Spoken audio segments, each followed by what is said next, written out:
Okay. We are talking about trusting the next generation. And this story will lead us into that, but it will be kind of a mystery how it talks about trusting the next generation.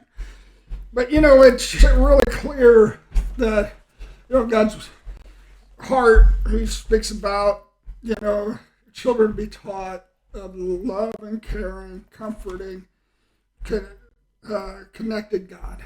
And that it says they'll grow up to be fully grown plants, alive and vital and flexible. And that's what you want, them to be blessed and they'll prosper and they'll raise up and bless you. And so I didn't realize I get to kind of preach to kid at the same time I'm saying this. But just that children are a gift, it says. And, I've heard people, I was with my doctor yesterday and he said, now I got to be grandparent, I raise them and all that. And I said, he's a friend too. I said, oh, be still. I said, you like it. I said, all right, I like it. So, Jed is going to share a story from this infamous or famous book. I hope it's not Hereditary, where I'm talking about him. The dog, he got a hold of it. So, he asked me to write a book and then told me I'm going to name it. I hope it's not Hereditary. The mostly true stories of my father, Bob Hartley. Well, and this chapter that we're going to read is the first chapter I ever wrote. Oh, really? Yeah, this was chapters 3, 4, and 5. Hey, Kevin. Just doing a little filming. Come on. Chapters 3, 4, and 5 are the 3 chapters that I wrote and then sent to the publishers that got them interested. Yeah. Wow, that is excellent, man. So I was 21, I think, when I wrote. Jed was 11 when he wrote this. Well, so he's sometimes. An astronaut now. I mean, he goes out to your theoretical places. It has been almost a decade since I started writing this. You're 40? Worried about that math. You're worried I'll play in chess later. Yeah. And I'll use the Scandinavian opening. Scandinavian defense is what it's called. That's what I was meant to, yeah. I use it as an opening. That's how far advanced I am. Okay, go for it. Robert Hartley, or Bobby, as he was often called by his family, was born to John and Ann Hartley on August 12, 1957. Kevin, you gotta hear this, man. In Menorah Medical Center. A frantic 20-minute drive from their home in Raytown, Missouri. Just a month after Bob's first birthday, a tornado ripped through their town, destroying several homes and buildings. It hit Ruskin, a local high school, demolishing most of the facility, even tearing the S and K off of the school sign, leaving it to read Ruin High School. The Hartleys were living in a little one-story ranch house at the time. Yeah. It was amazing, but... The Ruin High School? Yeah. Yeah, but it was rebuilt better. So now it's named Better High School. Is it really? No, it's Ruskin.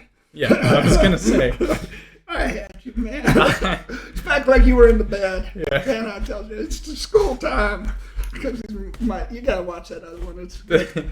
Okay. The Hartleys were living in a little one-story ranch house at the time. Just before the tornado hit, Ann and John had to rush their family to a neighbor's house for shelter. After the tornado, John promptly moved his family to a new house in St. Catherine's Gardens, where the family lived for the next 15 years. And where you just moved back. Well, not now, but you just recently. You were moved back to St. Catherine's Gardens. Yeah. The Hartleys, a big family with a rambunctious children possessing large social appetites, fit well inside St. Catherine's Gardens. I love that. The rambunctious children possessing large social appetites. We're out all the time playing, with people.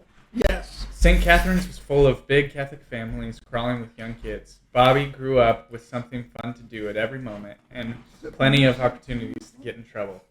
He was a stocky little boy gifted with an insatiable hunger for mischief and adventure. Early in middle school, Bobby was appropriately nicknamed Bulldog Bob by his peers. The nickname fit him well. He was small but tough, and what he lacked in size, he made up for in pure aggression. He would pick fights with kids who severely outmatched him, and as much as his father and mother tried to train him, his domestication was a lost hope. St. Catherine's Gardens was so full of large families, several buses were required to You collect. said pick 5. I thought you said 5 kids who he severely outmatched. And I thought, that's my son. No, I picked kids who severely outmatched me. And that was it. No, I wasn't. So go ahead. He always enjoyed the bus rides, partly because he was a social butterfly, and cramming that many of his friends onto a one bus was a dream come true, but chiefly because of Billy. Billy was the neighborhood kid who collected rotten bananas and threw them at the bus as it drove by. Billy Allgaier. Bobby never quite figured out how Billy was able to amass such a large quantity of bananas, but somehow he did. Without fail, he would attack the bus every morning with an onslaught of sloppy mush. He never got caught because he strategically varied his point of attack, never hiding in one place too often and always having an open escape route. However, Billy probably didn't even need such a level of strategic ingenuity. The bus lady was a short, hefty woman who, despite her best efforts, could never waddle fast enough to catch him. The bus ride was about the only aspect of school that Bobby actually enjoyed. His school was tightly structured and emphasized the use of firm discipline. Many of the teachers maintained a strict set of rules in the classroom and took pride in being feared by the students. The most feared of all these teachers was Mr. Freed. Just the mention of his name sent chills down the spine of even the toughest students. The embodiment of the no-nonsense Catholic school he attended on Sundays, or Catholic church he attended on Sundays, Mr. Freed stood 6 feet 3 inches tall with a thin, wiry frame, with a religiously well-tamed haircut,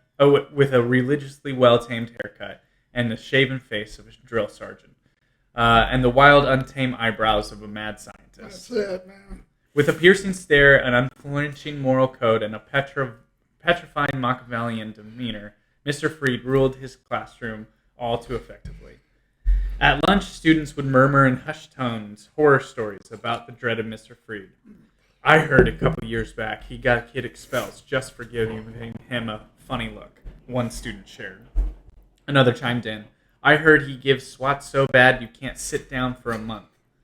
It was a day and age when the punishment for misbehavior was direct, and no one was more direct than Mr. Freed. If you misbehaved in his class, rather than notifying your parents, Mr. Freed dished out punishment himself. An avid golfer and 3-time college arm wrestling champion, Mr. Freed's swats had reached a level of infamy among the students. No one dared cross him, for no student was gutsy or foolish enough to do so. No one, that is, except for Bobby Harley. It was 3 weeks into Bobby's 6th grade year when he first got the idea to tie Mr. Freed's shoelaces to the desk. You see, every Friday, Mr. Freed would end class with snippets of educational films. Robotic in more ways than one, Mr. Freed would systematically pull the projector out, start the reel, sit back in his chair, kick up his legs onto the desk, and fall asleep. Like clockwork, Mr. Freed would wake up just as the reel was winding down, and then dismiss the class. It was a bold and vulnerable move to fall asleep among a class of ornery preteens, but similar to a bear during hibernation, Mr. Freed slept without any touch of trepidation, knowing no one would dare wake him. Bobby figured he could silently sneak up on Mr. Freed while he was asleep and tie his shoelaces to the desk, then crawl back to his chair, and when Mr. Freed woke up, enjoy the spectacle of the whole class laughing as their mighty and terrifying teacher struggled to get to his feet. There was no thought of repercussions or any extrapolation of possible negative outcomes in Bobby's mind. His thought process began and ended with the temptation of besting Mr. Freed. Bobby dispatched rumors of his audacious scheme among his friends and fellow students. Anticipation swelled, and each Friday, a great number of his classmates would fixate their attention on Bobby as Mr. Freed fell asleep. Several Fridays came and went, and Bobby still had not accomplished his daring feat. Some students speculated that Bobby had lost his nerve, but cool as a cucumber, Bobby was just too dumb to be afraid. Instead, an intuitive entertainer, he knew that each week he waited, his class only increased in anticipation. By the 5th Friday, the tension had reached a pinnacle. Bobby listened to the constant whir of the projector mixed in with the rumble of Mr. Freed snoring. Bobby leaned over and whispered to his best friend, Mike O'Hara, "It's time. I'm gonna do it." O'Hara, a couple years wiser than Bobby, shook his head and tried to talk some sense into his foolish friend. "No, don't do it. You'll regret it." But it was too late. Bobby had already dropped to his knees beneath his desk and begun to scurry towards his target. As Bobby inched closer, beads of sweat began to percolate on his brow and slide down his face. The class brimmed with suspense as Bobby slowly rose up and began to untie Mr. Freed's shoelaces. He imagined Mr. Freed struggling with his laces while the whole class broke into hysterical laughter. He suppressed a snicker as he draped the loose laces over the front bar of the desk and tied them into the best sailor's knot he could manage. As he dropped back to the ground and Army crawled to his desk, the class was silent. He could sense the silent ovation that emanated from his awestruck peers. He slid up into his chair and gave a nod to O'Hara, which basically said, "Yeah, aren't you glad to know me?" O'Hara glanced toward Mr. Freed, then back at Bobby. "Bobby, what if he falls over? He could really get hurt." Bobby hadn't considered that Mr. Freed could actually topple over, and the notion certainly gave him pause. But he quickly shrugged it off, dismissing O'Hara's fears. But O'Hara continued, "He's going to know it was you. The whole class saw you do it. Someone's bound to tell." Bobby hadn't thought of this either. Panic enveloped him as he began to take into account the consequences of his actions. Of course someone would tell on him. Mr. Freed could make a kid crack without even looking at him. Bobby glanced at the projector. The reel of the film was getting dangerously low, but there was still time. Bobby dropped to his knees and scurried back towards Mr. Freed's desk. "What are you doing?" O'Hara questioned. "I have to untie them. If he finds out it was me, I'm dead," Bobby responded. Bobby reached Mr. Freed's desk, grabbed the laces, and with far less stealth and composure than before, began to untie the shoelaces. He struggled with the knot, cursing himself for how tight he had tied it. He hadn't noticed it before, but Bobby began to realize that Mr. Freed's snoring sounded much more like growling than actual snoring. In desperation, Bobby yanked at the knot, when all of a sudden, the reel of the film began to click. The film was moments away from finishing. Mr. Freed stirred and dropped his feet beneath the desk. Bobby looked in horror at Mr. Freed's dangling feet. Once again, he tried to pull at the knot, but it was no use. When Mr. Freed dropped his feet, the knot had pulled taut. Bobby looked desperately around the classroom. I feel this, man. You captured this, man. "Someone give me scissors," he whispered. Dozens of students ripped open their desks and rifled through their stuff, looking for scissors. But it was too late. Mr. Freed lifted his hands and began to rub his eyes. He was waking up. For the fourth and final time, Bobby dropped to the ground and began to crawl away. He made it halfway back to his desk when all of a sudden he heard a crash. Boom! Mr. Freed fell over. His desk collapsed in a heap on top of the floor. It was more like boom, boom, boom, boom, boom, because he was skipping across the floor. Papers flew across the room, contrary to the way he originally imagined it. There was no peals of laughter from the class, only stunned, terrifying silence. Bobby slowly looked over his shoulder at Mr. Freed to assess the damage. The teacher lay on his side with his head propped up with his head propped up on his arm, staring straight at Bobby. "Mr. Hartley," Mr. Freed said coolly. "I'm just looking for my pencil, Mr. Freed. I'm just looking for my pencil," Bobby desperately tried to explain. "Swats." The word struck Bobby like a judge's gavel. The bell rang and Bobby bolted out the door, across the road, and kept running all the way home. That was the longest week of Bobby's life. Saturday morning, he dragged himself out of bed only to collapse on the floor in a heap, burdened by the immeasurable weight. Longest weekend. Oh, but yeah. Go ahead. Is that what it said? Week. Oh, yeah, weekend. Burdened by the immeasurable weight of his dread and self-pity. In actuality, his current state stemmed more from his overly melodramatic personality than actual fear of ensuing punishment. Undoubtedly, Bobby was more affected by his failure than by his punishment. He had set out to best Mr. Freed, and he had failed miserably. Instead of inspiring awe among his classmates, he had only invoked pity. After an hour of wallowing, Bobby eventually pulled out his journal. If there were to be If this were to be his last couple of days on Earth, there were a few things he needed to address. He began to scribble down his last will and testament. This didn't take long, considering he was 12 and the only real possessions he had was a stack of Mad magazines. It was shaping up to be a dark day for Bobby, and it would have remained that way if it weren't for O'Hara. Knowing his friend would be in need of a good distraction, O'Hara showed up at Bobby's front door that morning and invited him to a local high school football game. Bobby was hesitant at first, but he reluctantly agreed.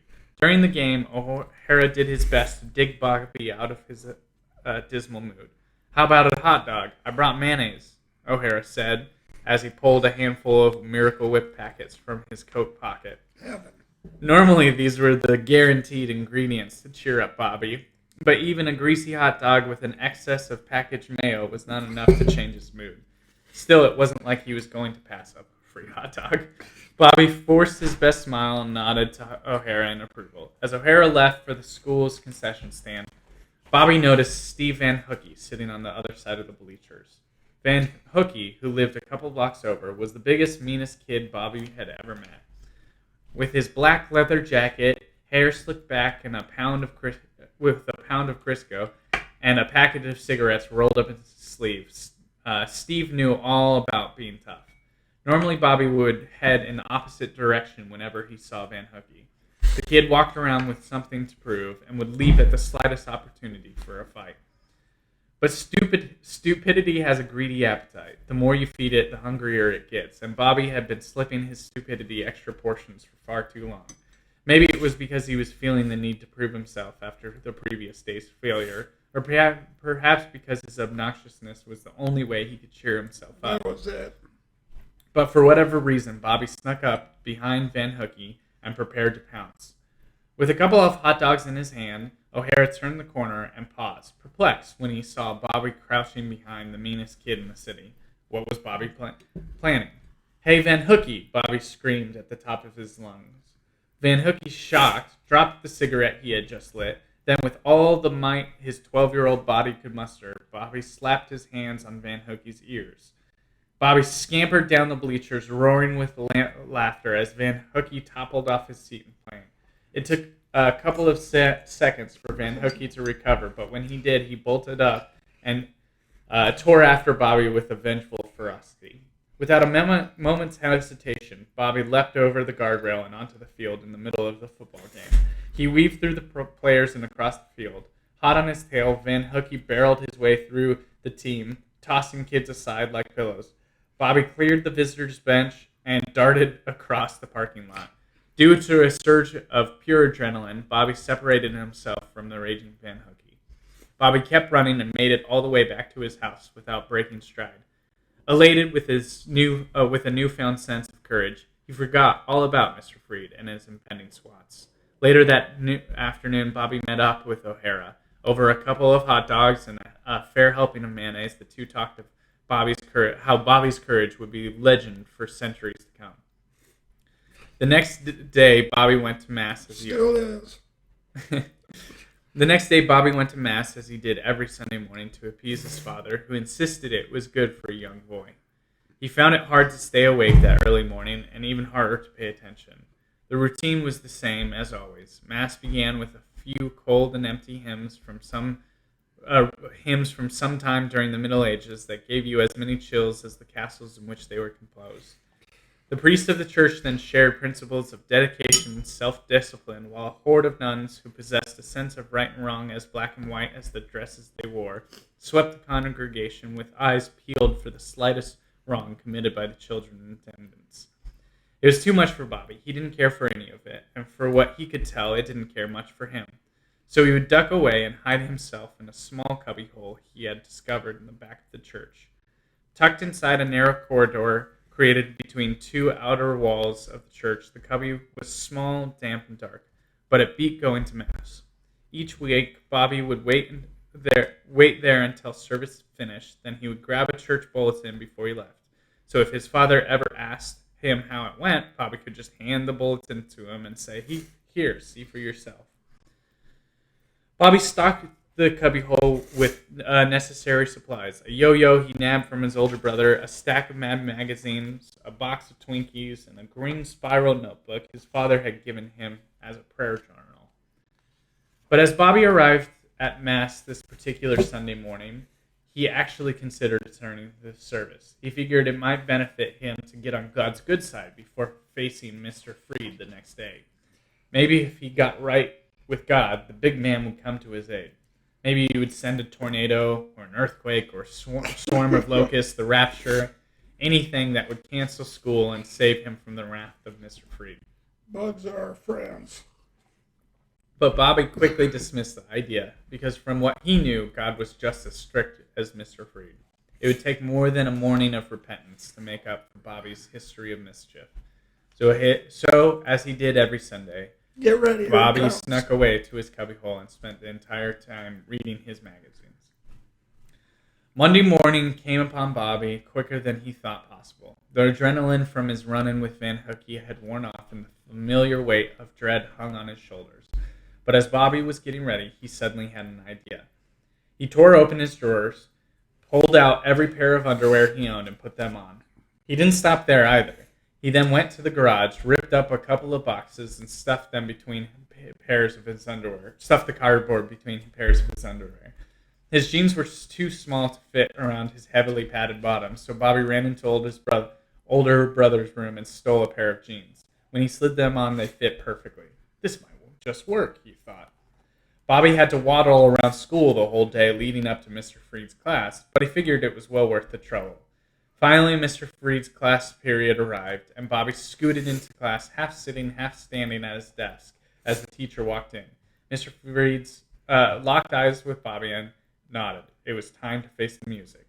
Without a word, he followed Mr. Freed into a side room. Bobby leaned over, and Mr. Freed, switch in hand, cocked back his arm and prepared to strike. Okay, it took me to the principal's office. Is that where they would give the swats? Yeah. You had to have a witness, and then he had this big paddle, and it had to be registered. I mean, it had to be a little regulation. It had holes in it. Yeah, regulation child abuse. You hear the wind come through there. So, but I think you got it. Bobby gritted his teeth and prepared for impact. Slap. Bobby heard the crack of the switch. It was not a slap. It was a kapow, not a slap. Bobby heard the crack of the switch, but to his great joy, he didn't feel a thing. The 8 pairs of underwear and 6 layers of cardboard had done their job. Not wanting Mr. Freed to know his punishment was ineffective, Bobby let out his best and most convincing yelp. Mr. Freed raised his hand and swung again. Again, Bobby heard the slap of the switch, but felt nothing.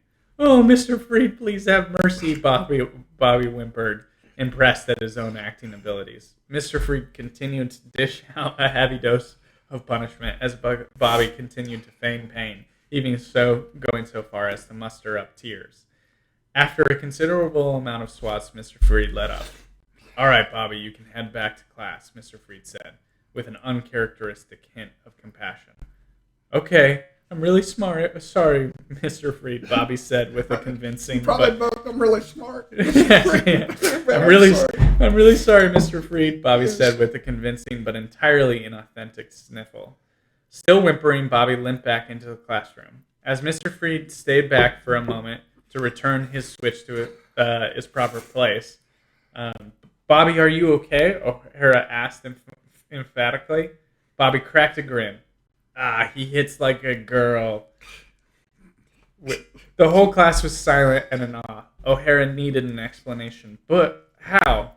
"I'm wearing an entire drawer of underwear," Bobby had been whispering at first, but to keep Mr. Freed from hearing him in the other room. But as he continued to brag, he slowly lost control of his volume. "He thought I was hurting. I didn't feel a darn thing. I told you I could." He stopped mid-sentence as a sudden change in the visage of the class altered him. Altered around him. Their expression of elation and awe had melted into looks of horror. Bobby felt a cold chill run across his back. Slowly, Bobby turned and looked over his shoulder, meeting the eyes of Mr. Freed, who was now standing in the doorway just behind him. Arms crossed, a scowl on his face. Bobby stammered, trying to come up with an excuse. Save it, Hartley, Mr. Freed said. Swats again tomorrow. Bobby dropped his head in defeat. So, what's that say? Well, in review, you mix the band hooky and O'Hare story, which was a distraction you handle later. Yeah. We're talking about trust, and I'm going to talk about trust in the next generation. But what hits you with this story, because it's Mr. Freed, and this is absolutely true. I mean, there's the principal's office was down the hall, and there was a SWAT thing, and I did put the underwear. It wasn't my older brother; it was my older sister. Some blue jeans, they wore blue jeans back then. My older brother was littler than I was, But it doesn't matter at all. And then I was dismayed. I can still feel that feeling to think this guy can hit a golf ball 300 yards. Back then, that was amazing, and it was totally absorbed in the cardboard. And they had that glass in front of me. The whole, from the floor to the ceiling, like, you just go by Baptiste, and that's my junior high. Yeah. Now it's a storehouse, some kind. But anyhow, we can see in the principal's office, he'd say, "We got to move you back," because I launched the last guy into the parking lot. So there's plated glass. So this is as much a story about Mr. Freed. Yeah. But he just seemed like he didn't like students at all, Right. Because you just half crossed him or said something funny or out of time, and he'd say, "Check it." Checky. And he had this high-pitched voice for an incredible, tough guy. But Checky, which means a half a grade, test grade, F. So the only way I passed the class was he had taught us about aeronautics, and then he gave us an airplane. We had to design it. Oh, right, the paper airplane. Paper airplane. So he calls out my name, and I'm in the top of a tree. And he said, yeah, because it has to fly a certain... 4 seconds. Oh, it has to fly for an amount of time. Yeah. So I throw it, that first one, and you get 2 chances. And the thing goes, shoot, boom. And so you're up in the tree. I'm way up there, man. And then it just immediately, you think that you game the system. Yeah. And it immediately dives to the ground. Yeah. And he just ignores I'm up in the tree. So the second one, I take and I throw it, and our parking lot sloped down. I mean, there must have been some angels that got under that thing, because it almost hit the ground like 3 or 4 times, and it was 11 seconds. You try and do that. That was one of the things that you remember, and that was kind of the supreme accomplishment in my whole life. Yeah. So, I think for me, it was the Y2K. Yes, for me, that was that. So tell me what. Well, okay, so this is maybe not, but what I'm just remembering, because I'm just remembering writing this, and it was really interesting because, so Andrew Butler, which the first chapter in the book is all about Andrew Butler and meaning him, but Andrew Butler during this time,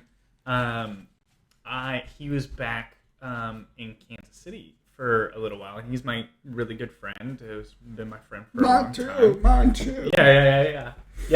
We hit it off. I mean, it was a little tough at first, but we'll read that story. We'll break it into 2-3 parts if we get it's long. But this one, you gotta listen through every detail.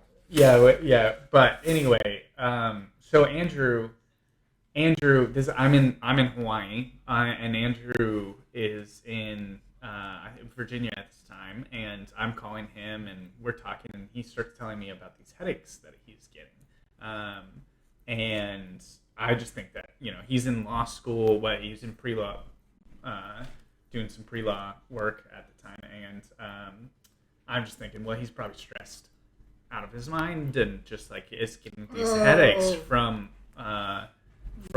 just this level of stress. So this is right before I start writing the book. And then we're in California for a little bit, and I remember calling him about 6 months later or something like that, and we're talking on the phone, and he's talking about how he's consistently getting these headaches, and he's getting them at the same time, and even on Saturdays and Sundays, and so I'm like, well, you might need to go get that checked out. And he didn't go get it checked out because I said anything, but I just remember being for the first time, I was like, oh, well, that might be a problem or something. Yeah. But he's 21-year-old, And so he goes in and he gets an MRI, and he has I think it was like I don't know if it was how big it was, but he had a large brain tumor.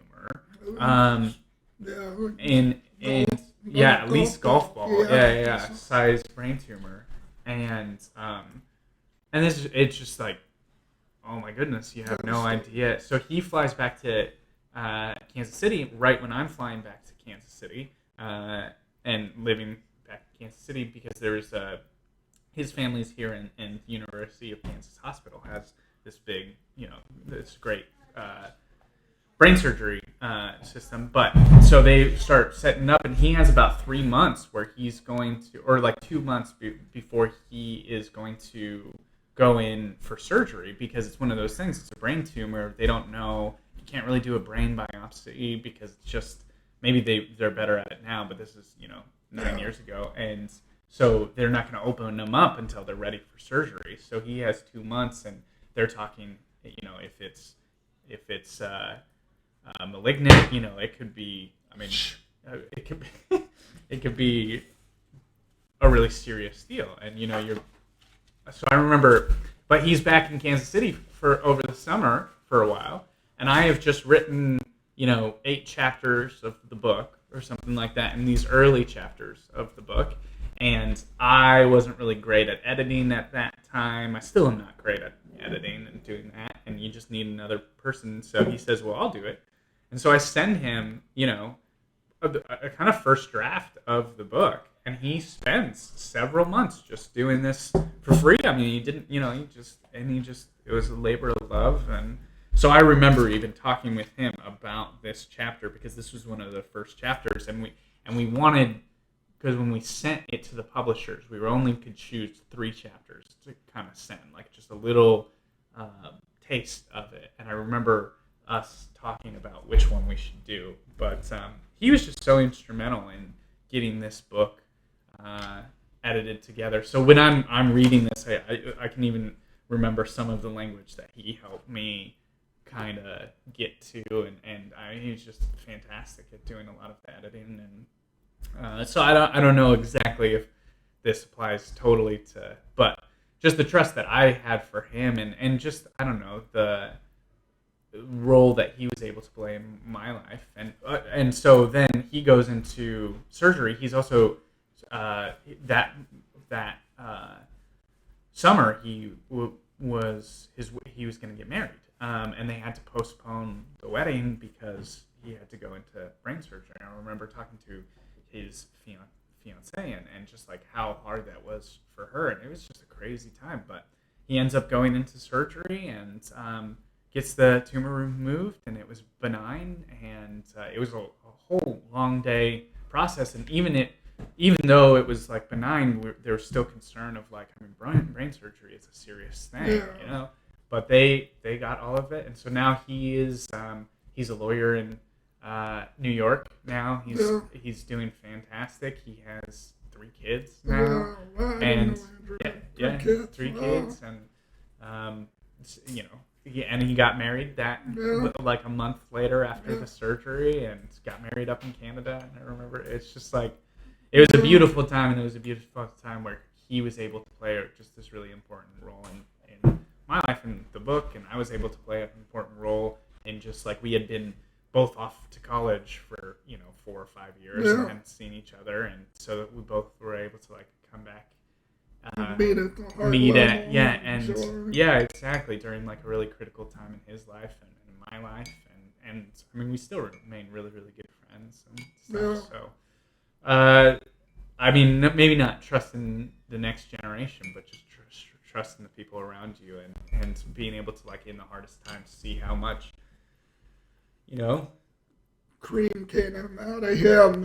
I never knew that. I mean, you had told me he had helped edit, but I didn't realize what the circumstance was.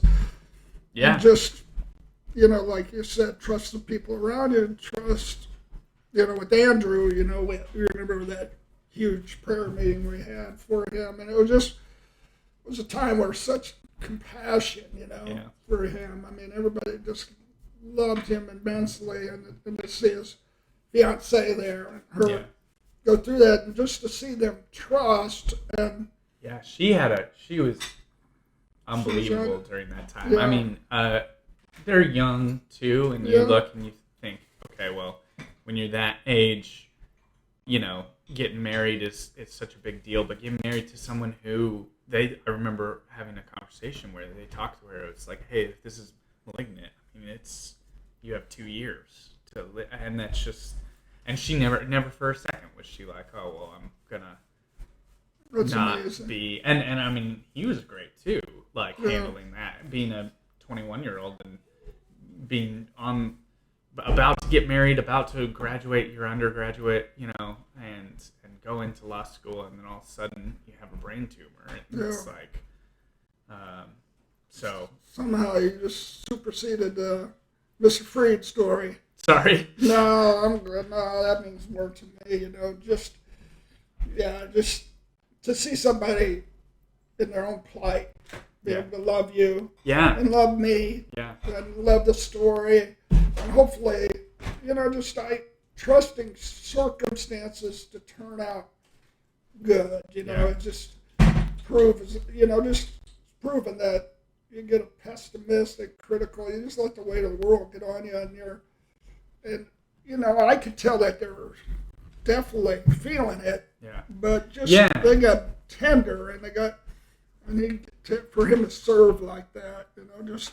Well, and I think that gives me trust in the next generation. Yeah. Just knowing that. I mean, you don't have to have many examples to that level, just one kindness here or there.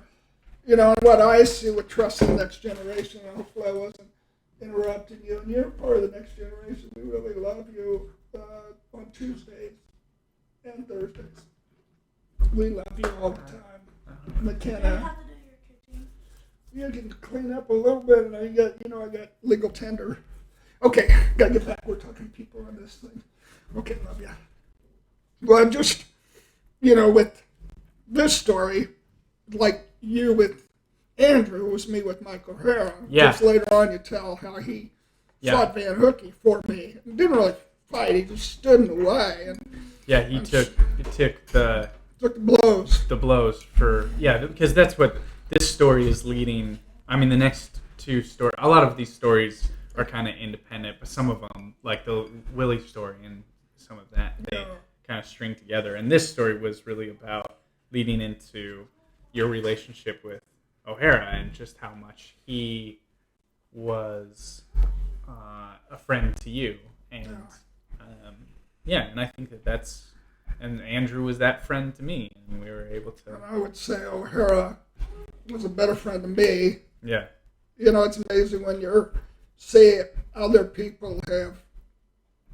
You always want to love well, even when you're not loved. Yeah, he was a better friend to you than you were to him. I would say, seasons, but primarily all the time. Yeah. But with Mr. Freed, they couldn't give Swats tomorrow at the end of it because, I had embarrassed him and tied his shoes and all that. Well, but I mean, he had to discipline me. But he couldn't legally give me Swats for a week. So instead, he gave me some kind of discipline. I got to remember what it was. Yeah. Oh, I know what it was. I wasn't a track guy. Yeah. But I had to serve at the track meets because he helped lead the track team. Gotcha. And so of course he did. Back to Billy Allgaier. Yeah. Billy Allgaier did pole vault. Billy Allgaier, red hair, freckles. He was the banana bandit. Yeah, the banana about bandit. In this story, who would throw listen to all these stories. So, but it's already been about 40 minutes. Okay, so I'll finish with this real quick. Is Billy gets out there to do the pole vault, takes off his sweats, and he's running. And I said, Billy, look down. And he don't have any shorts on. He's just got these little jocksters and he's probably 9th grade, 8th grade, something like that. He just runs down the hill. He just keeps running. Running down the hill. So he's down the hill. There's a slope right on the other side.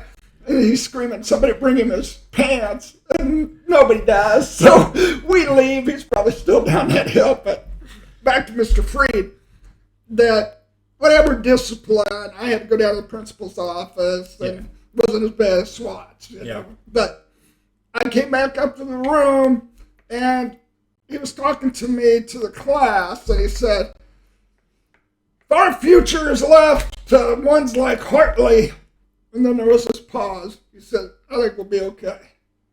And he just really actually changed me. If our future is left to ones like Hartley, I think we'll be okay. Yeah. I mean, when those people believe in your long life. And so he gave me, it was a tough time in my family. Yeah. You know, my mom was bedridden at that time. So I was acting out. Part of that was obnoxiousness. Part of it was just, you know, acting out. But he gave me that year the Outstanding Athlete Award. Actually, I got it 7th, 8th, and 9th grade, but he was always in charge of it with another coach. And it wasn't a statement necessarily about my athletics, but because I remember, you know, the first year I got it, I was so surprised that I tried to go up there on the stage because it's a school assembly, and I got my dad's shoes on because, you know, I don't want to sound like we're incredibly poor, but I probably couldn't find mine, put his on. And I tripping over yourself. Yeah, I trip and land flat, and the whole crowd laughs, and he laughs, and it's just an enjoyable moment versus that Claude Hartley. But then he calls, you know, just the trust in the next generation is there's this coach's cage. Yeah. And so you got about a foot between the ceiling and the top of the cage, which was like a wrought iron fence, or fence around the yard. But it's good, 8-9 feet off the ground. And then you just got a foot in between. And so he calls me out of class. I hear the intercom. Hartley, meet Mr. Freed down in Coach's Steel. So I go down there, and he said, anybody around? And I said, no. And he said, well, look around. So I look around, nobody's there. So he says, go for it. My keys are locked in there. So I'm just up and over, you know, and back over, and I just thought, man, he trusts me, you know, and he got to keep a secret too, because he's lost keys, and so then you got to know each other, the lighter side of each other, you know, and he was one that I kept in touch with for a long time. There were about 3 teachers that I did, and he was for a long time. So that's trusting others, awesome, Jen. And that's trusting the next generation. So just a little bit of encouragement.